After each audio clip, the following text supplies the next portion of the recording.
안녕하십니까. 해결 사상 무엇이 문제인가? 신종교는 무엇이 문제인가? 반공 자유민주주의 시점에서에 대해서 말씀드리겠습니다.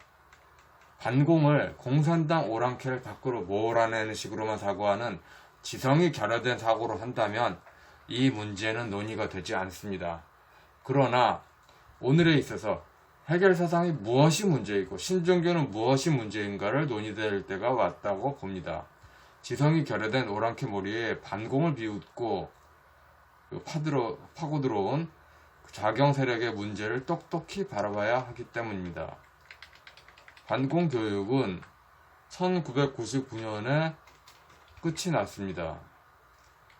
마지막 버전의 반공 교재는 주체 사상을 비판하는 PD 계열 혁명론자 이진경 씨, 박태호 씨의 주장이 담겼습니다. 북한 공산당만을 배제하고 나머지 대부분의 사회주의권을 긍정하는 논조가 담겨 있었습니다. 소련 공산당이 해체되고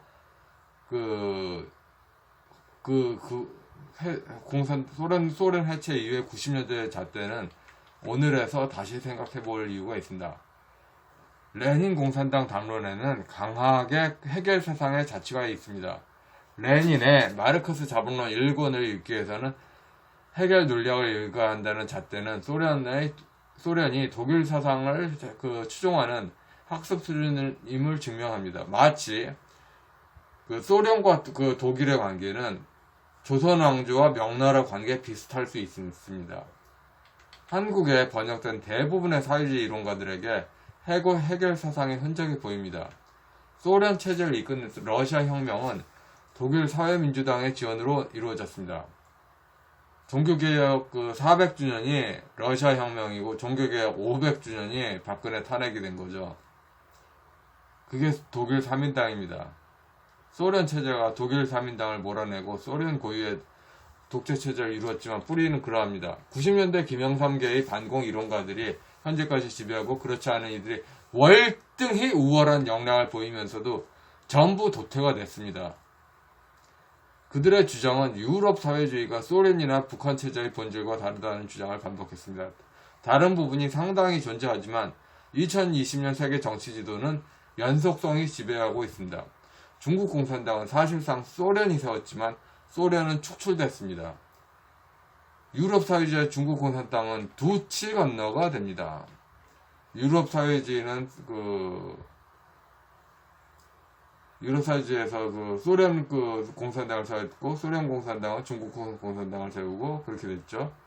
그래서 유럽 사회주의하고 중국 공산주의는 두목으로 두목 중심이라는 거 빼고 그리고 중국 공산당이 소련 공산당에 시다발이 했다는 거 했고 소련을 유럽 사회주의가 세웠다. 이거 빼놓고는 아무런 공통점이 없는 거죠. 그런데도 참 묘합니다. 서로 각자 자기들 식으로 해서 연대를 하고 있죠. 미국 내부의 친유럽 사회주의 세력이 사실상 미국의 친중입니다. 미국의 친중 세력이 이해하는 중국 공산주의는 중국 사상사에 있어서 매우 부정확한 판단입니다. 유럽 사회주의라는 맥락으로 읽는 것입니다. 그래서 읽혀지는 오독 보니까 정말 심각합니다. 군사장관 박정희 전두환도 철학자 박정홍의 영향으로 해결 강조했고 김대중 체제도 민중신학의 영향으로 해결 강조했습니다. 어떤 해결이 진짜냐? 해결 우파도 있고 해결 좌파도 있습니다. 어떤 해결이 진짜일까요? 해결은 루터주의자입니다. 헬라 인본주의가 중심이나 니케아 콘스탄티노플 신조에 해당하는 동방교회 스타일의 삼위일체 논조가 해결 변증법 이면에 존재합니다. 해결 변증법이 도대체 뭔 소리냐? 동방교회 신앙을 생각하면은 단번에 이해가 가는 거죠. 해결 변증법은 성부 독재설에 동방교회식 삼위일체를 전제합니다. 사회주의 당파성 자리가 성부가 되고 현실의 군주가 됩니다. 해결 사상은 마르크스, 엥겔스, 레닌, 스탈린을 이해할 때 못지않게 테오도르 아도르너, 발터 베냐민, 게오르그 루카치, 블러후, 장-폴 사르트르를 읽을 때 필요합니다. 단순하게 말하면 칭의 성어 속에 나타나는 신앙의 개인적 자각과 이에 수반되는 법치시장 사회를 이끄는 계몽주의가 아니라 그런 근대적 개인 관점을 강조하는 게 아니라 군주의 물개 박수치는 공동체가 말하는 군주의 이상 토로하기로 나타난다는 이야기입니다. 신종교는 무엇이 문제인가? 신종교는 해결 사상이 아닙니다. 기독교 계통도 자체가 아닙니다. 맹자에서 시작해서 성리학에서 양명학을 거쳐 신종교가 됐습니다. 모택동 중국 공산체제는 스탈린 볼셰비즘을 중국 문명으로 번안했습니다. 이 버전이 일제시대 사회주의 혁명 세력에 커다란 영향을 주었습니다. 북한 공산체제는 천도교가 세웠습니다. 김정일이 1972년에 창안했다는 주체 사상은 당시에 없었습니다. 신종교의 휘천주, 인내천은 천이 군주이면서 사회주의 당파성으로 쓰입니다. 지역공산당의 당은 천도교 조직에서 종교 지도자 자리로 바뀝니다. 동구권 기독교에서 하나님 나라 구현은, 그러니까 해방신학에 맞서 말하는 하나님 나라 구현으로서 정치신학은 후천개벽 해원상생으로 나타납니다. 그러나 같다고 말할 수 없죠. 신이 다른데, 아예 신이 다른데 한국의 정치 풍토는 보수 정치인의 천지 만물을 바꾼다는 창조의 힘을 강조하는 식으로 매스미디어가 반복 강조합니다. 국가주의를 비판하고 냉전체제를 비판하며 선사상에 기초된 유불선 사상을 종합을 강조하는 일군의 흐름은 한국 사회의 자유민주 체제의 붕괴를 초래했습니다. 공정사회의 붕괴를 초래했습니다.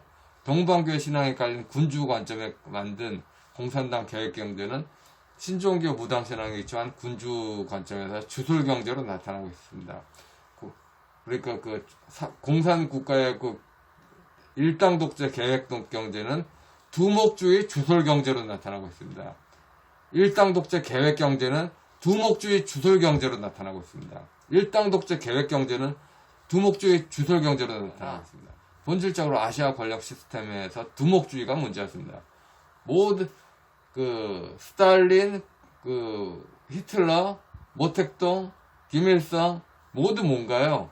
모두 아시아적 전제 군주예요. 두목이에요, 두목. 홍콩 민주주의는 끝이 났습니다. 일국 양제 대승불교로 번역된 군주 시스템. 그리고 서로 다양한 것을 인정한다고 말하는 속에 껴있는 군주. 다양한 것을 인정한다고 말하는 속에 껴있는 군주. 그 자리에 공산당이 들어가는 거잖아요. 그러니까 공산 용어 한 개도 없이, 공산 영어 한 개도 없이 공산화가 된 거예요.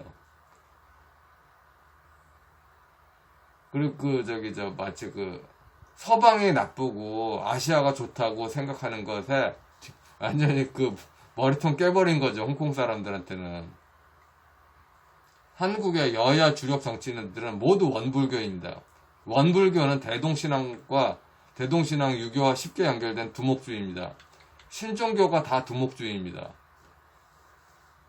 두목주의란 표현은 양동환 교수님의 논문에서 나온 용어인데, 지금 현재로서는 두목주의를 경계하고 법치를 세워야 됩니다. 두목 중심으로 자의적인 행각이 너무 많이 벌어지고 있습니다. 여기에 대해서 반공자유민주주의 체제 기준으로 해결 사상에 깔려있는 그런 두목 중심이 유럽 사회주의, 중국 공산 체제, 그 다음에 소련 사회주의 체제를 아우르는 공통 분모가 있는데 거기가 문제다. 이것을 저는 말씀드리고 싶었습니다. 여기까지 하겠습니다.